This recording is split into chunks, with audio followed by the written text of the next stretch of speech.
Thank you, Chris. That was wonderful. What a beautiful meditation. Thank you so much. And what a great introduction as we begin to think and talk a little more about community. Okay, now, quick break. We've been sitting here for about 45 minutes. You want to get up and stand and stretch? You want to get up and just stand and say, whoa, here we are. It's a great day. Okay, that's good. Sometimes it's good to just stand up and stretch a little bit. You never know. I was just sitting there thinking. Take your seats, please. Yeah. Now sit down. Well, you can still stand up. Well, we always have a few people standing in the back. Anyway, welcome. I'm very glad you're here. Thank you for coming. And as I said, we are wrapping up our series today on spiritual freedom. We are heading into a series on prayer, which is way cool. I invite you to join us for that. We have some very fun guest speakers for that as well. So far in this series, we've spoken about how we develop our own individual practices, how we increase our awareness, as Chris just said, our mindfulness. We take time to renew, center ourselves, pray, meditate. We've reminded ourselves throughout this series that our life experience is always richer when we act with intention and with awareness. So today, I want to shift our little view and talk about living and flourishing in community. All the practices that we have talked about add to our experiences in community. They build a richer community. They make us richer as we live in community. Let's take the next few minutes and explore our connections, our multivariate and our diverse relationships with each other. So I told you that I have been reading Stoicism, an ancient Greek philosophy, so bear with me, because in the next few talks you may hear some Stoic stuff, and it's just life. So the ancient Greek philosopher Heracles gave us a way of thinking about the ties that connect us. Here's what he did. He invited us to imagine ourselves in the center of what he called comprehending circles. Just bear with me. The center of circles. We are in the center. These are Greek philosophers, of course. We are in the center, and the circles radiate out and they become more inclusive. The first circle is our family. Our parents, our kids, our relatives. That is the first circle. The next circle around that, which comprehends that circle, is our neighborhood, our friends, those around us, those with whom we work. It includes the circle closest to us. These circles, that's why they're called comprehending. The next circle is going to be our city. It's going to be our country. It's going to be the globe. It's going to encompass all of humanity.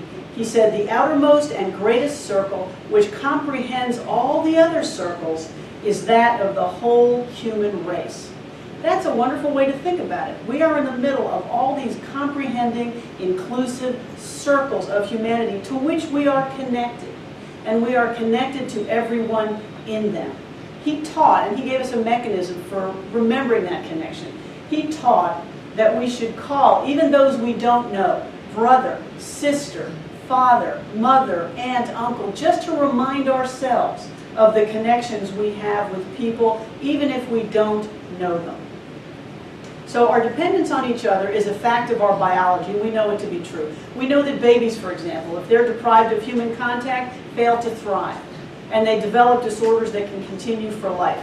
Dr. John Cacioppo, who's director of the University of Chicago Center for Cognitive and Social Neuroscience, has written that the absence of social connection, the absence of human contact, triggers the same primal alarm bells as hunger, thirst, and physical pain.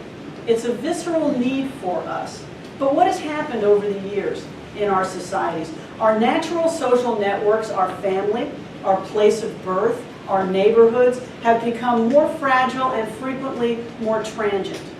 How many people in this room were born in the city of Roswell? None! I think I've just made my point. Here we sit in the city of Roswell. My wife tells me that her grandmother, who lived in Tennessee, didn't travel more than about 75 miles from her house until she was over 80, when her son insisted on taking her to Florida to go see the ocean. It's really cute because as they were leaving town, she kept saying, "I'm not leaving, I'm not leaving, I'm not leaving." And as he was driving her down to see the ocean, and guess what? She loved it. She just loved it, but she wasn't going to go. She had not gone more than 75 miles from where she was born. Now, she may not have been that unusual back then. In an earlier age, many of us would have lived our entire lives in the same place we were born, living and growing old with the neighbors who were there for our parents. We would not have left town. We don't have the same generational, cultural, or geographic connections as we did in the past. Don't you find that to be true? We just don't. We're all transplants. Now, the norm is to leave home. We venture out. We strike out on our own. We make our own way. Now, this is way exhilarating. It's very fun. The problem is it also puts us, and those we leave behind, at greater risk of loneliness or what they call social isolation. Our bonds are broken because we are so much more of a mobile society. So more and more what happens? We are left on our own to create community. We're not just handed it. We don't stay in the one in which we are born. We create and we find our own community. Sometimes we succeed and sometimes we don't. A lot of us just fall through the cracks. So as I was preparing this talk, I found a great many articles and research papers on the growing malaise of loneliness. Have you all seen those? You open a lot of newspapers, you open a lot of publications, and you see articles on loneliness here in the United States and around the world. I read one article that said in the 70s and 80s, at most, 20% of Americans reported that they regularly or frequently felt lonely. In 2010, you know what that percentage had gone up to? 40 or 45%. And that's just not in the United States. I was reading an article about Japan. In Japan, it is such a crisis that they've developed an industry called Rent-A-Friend.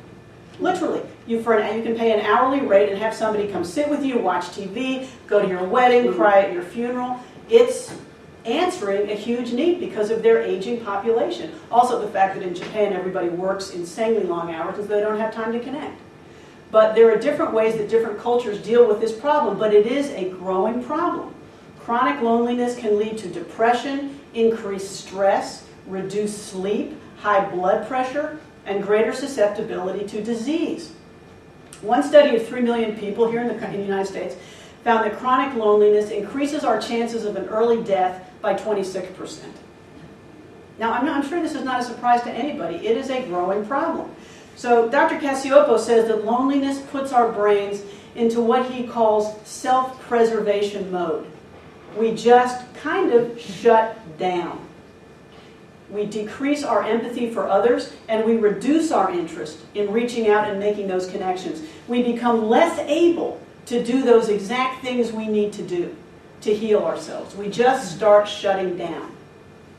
I think we've seen this in our own lives with people we know. I mean, how many of you, when things are going really badly, you don't even come to church because it's like, I'm just too depressed, I don't want to be a burden.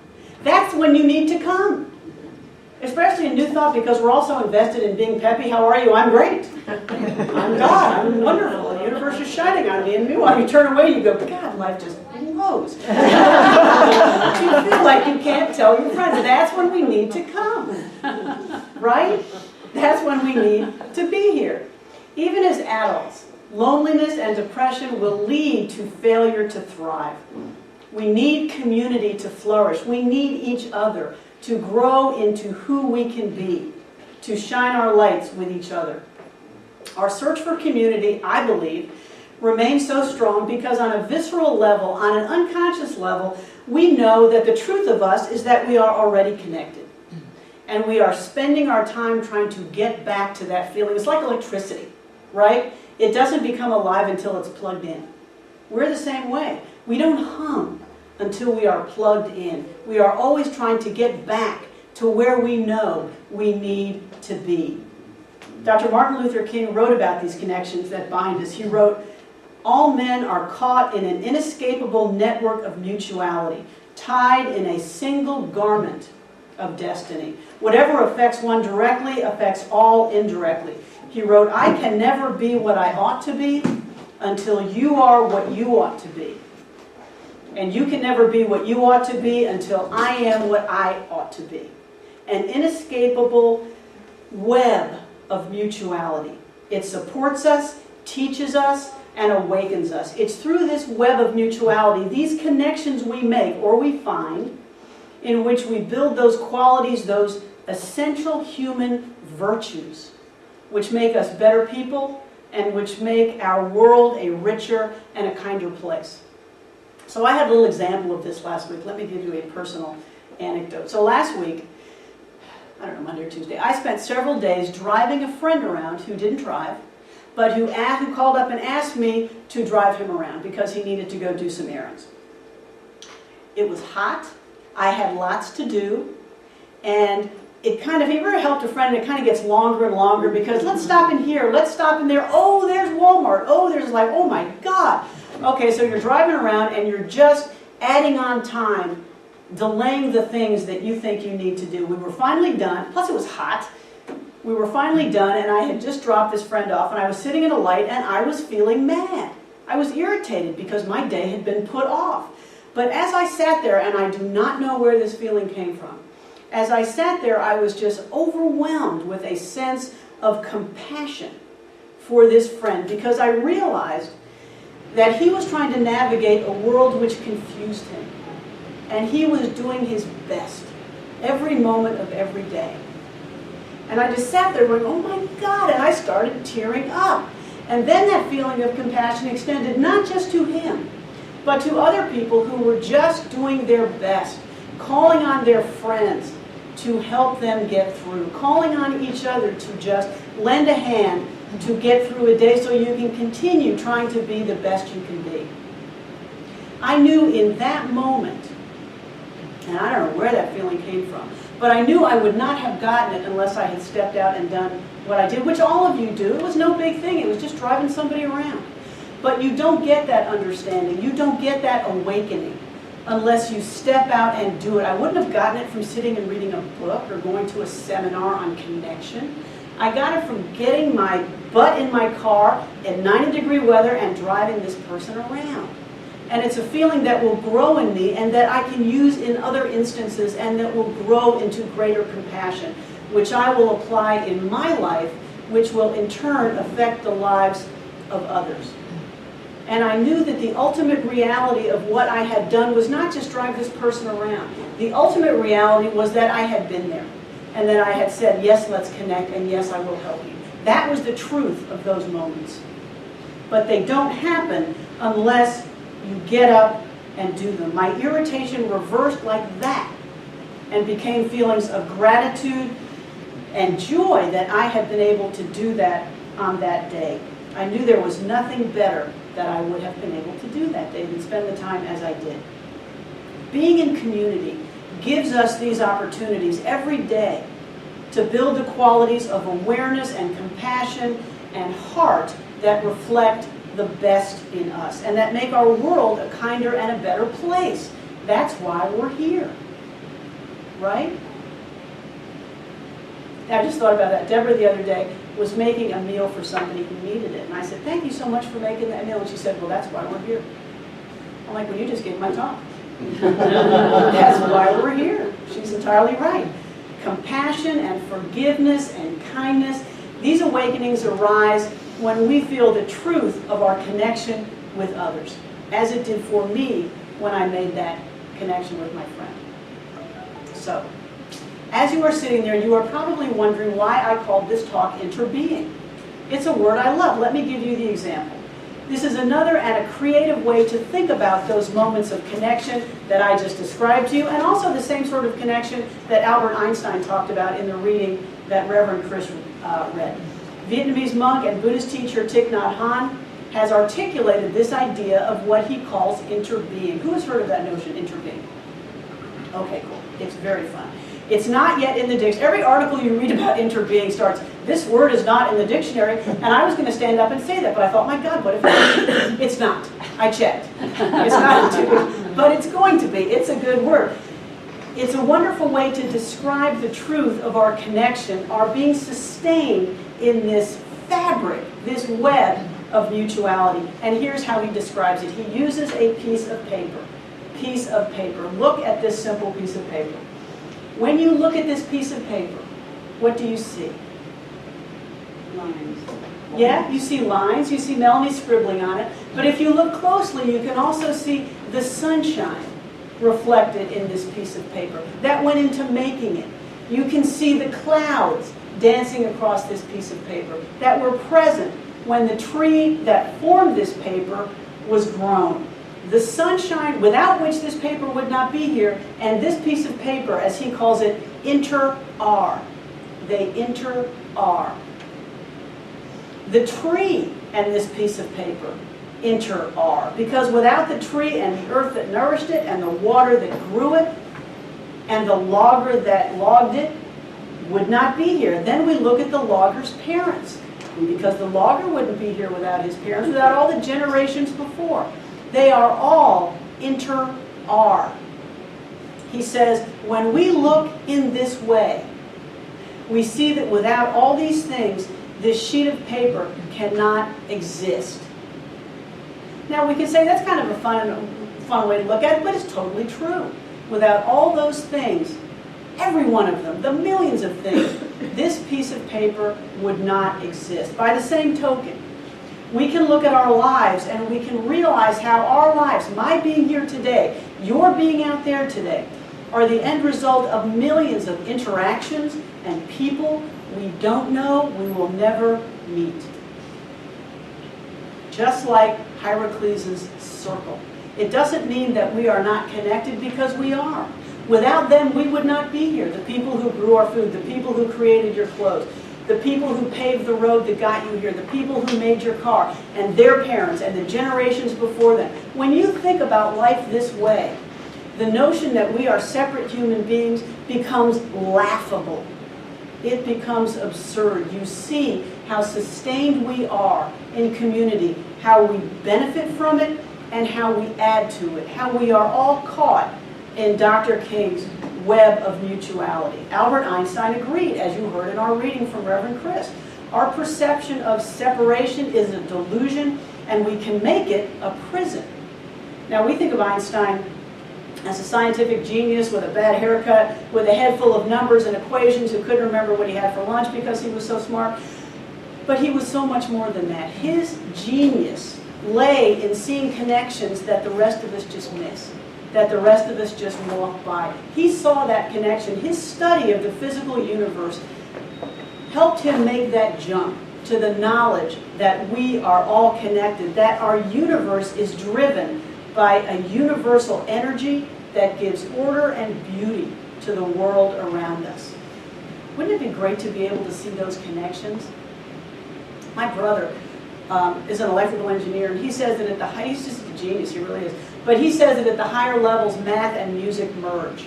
They just become kind of the same. And that's beauty in being able to see those connections as Einstein saw. So, we act, as we said at the beginning, with awareness and with intention. And our focus becomes building, sustaining, and nourishing community. We can awaken to our better natures and live that truth in the world around us, enriching ourselves and making our world a better and a kinder place. So, what are some of the hallmarks of nourishing and sustaining community? Let's think about that for a second. First, I suggest we look for a community that expands us, not one that we create to insulate or protect us. Think about that, because communities have different qualities. We look for one that stretches us. As I was preparing this talk, I came across an article on religious communities. They were actually talking about churches. And the article was lamenting the fact that, in the author's view, a lot of religious communities, a lot of churches had become places where they build community to protect themselves, to keep the world out. They don't do it to expand them. They hunker down. They think, we want people who look like us, who think and act and behave like us. We're not sure we're going to like anyone else. Are you one of us? Do you belong here? Those are protective communities that do not stretch you. Those are communities that diminish you. One of the hallmarks of a loving and healthy community is a community that does not jump to define the other. Air quotes, we do not define the other. So many times we're quick to slap on that designation, and what criteria do we use? What criteria does one use when you leap to define the other? Is it politics? Is it skin color? Is it where we're born? What criteria do you see people using as they so quickly leap to define who is not them? Who is somebody who is to be on the outside of that community? I remember for the longest time, I really worried here at One World about calling us a community at all, because it seems so exclusive. It kind of suggested that you're in the community and you're not. But it was the best word we could think of, and so we just decided to be a community where there were no others.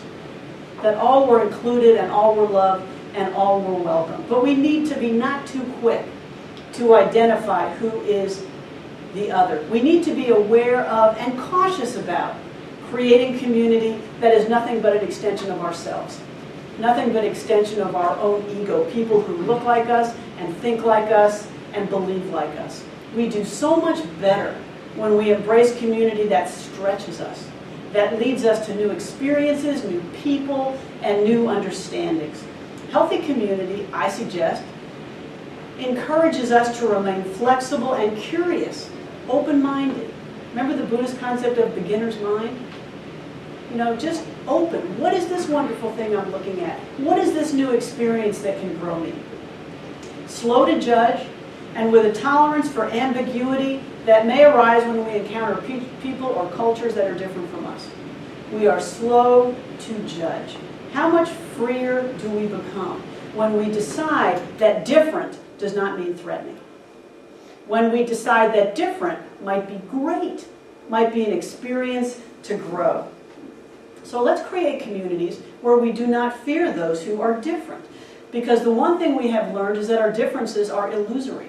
Our differences are not differences. Our differences are an invitation and an opportunity to dig down to the deeper ways in which we are all the same.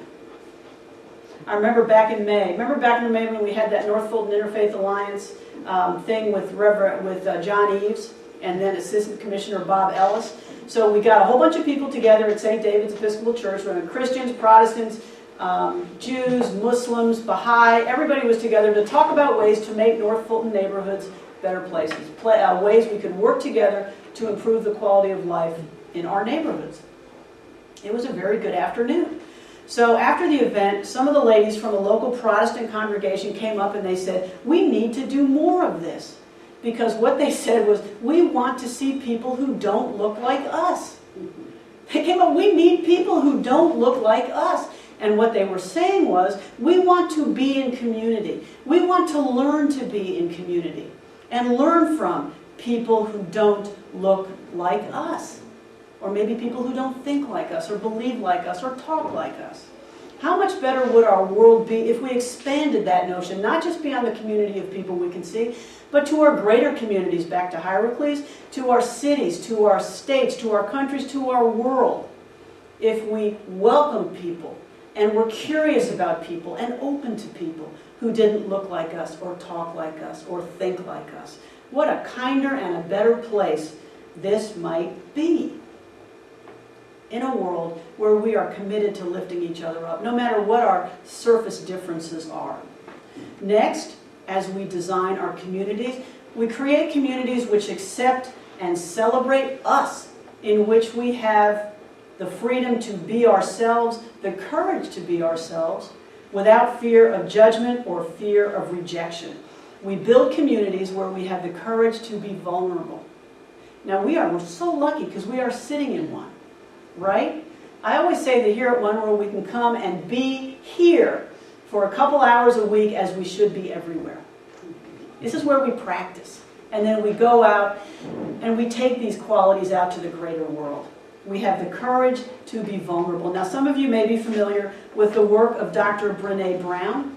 I've talked about her before. She has spent many years studying what makes people resilient, what makes people joyful, what makes people effective and free. She tells an interesting story about how her research began, and it has to do with connection. She said it was actually an accident. As she was finishing her clinical education, she came to the conclusion that the element in our lives that gives us health and wholeness and joy and fulfillment is connection. The ability to be freely in community. Connection to others, to a purpose, to your life's purpose, to a supportive community. So she began to research the elements of connection so that she could tell people in her scholarly papers how one became connected. And she started talking to people. But she did not hear stories about how people felt connected. What she got was an avalanche of information about people who didn't feel connected, who were scared to be connected.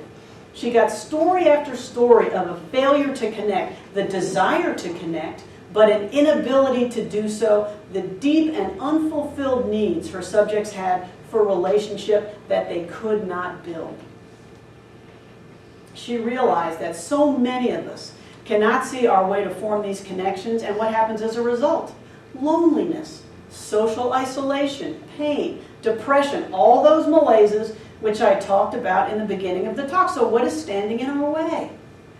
Through story after story, she learned that we cannot connect because we feel unworthy, we feel afraid, we feel we must remain silent. There is no one who will love us, and so we just stop trying.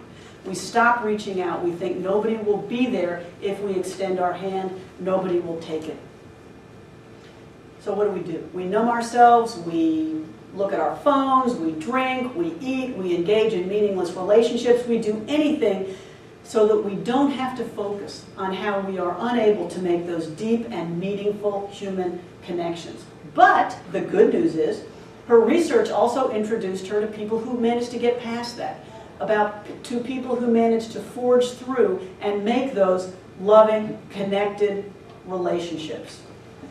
She concluded that the characteristic that brought these men and women essentially back to life, back to each other, was the ability to be vulnerable, the ability to be open. These are people who can deeply feel and openly express their feelings about themselves, about their lives, about their experiences, without shame and without fear of judgment. The ability to be open without fear, to be seen, unafraid, is the wellspring of healing and of resilience.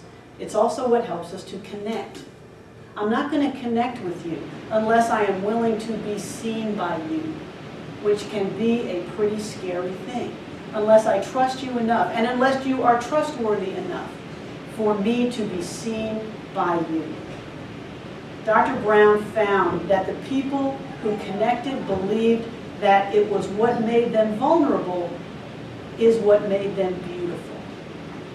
She described vulnerability as our most accurate measure of courage. Think about that. It's true. How scary is it to reach out and connect with each other, to say what is on your heart, to be seen by another person? She notes that the word courage comes from the word Latin for heart. She says courage is a heart word. Isn't that a great thing to carry out in this room? When we show courage, we act from our hearts. Why is vulnerability so brave? Because we have to reach past our silence. We have to be willing to connect and speak and share.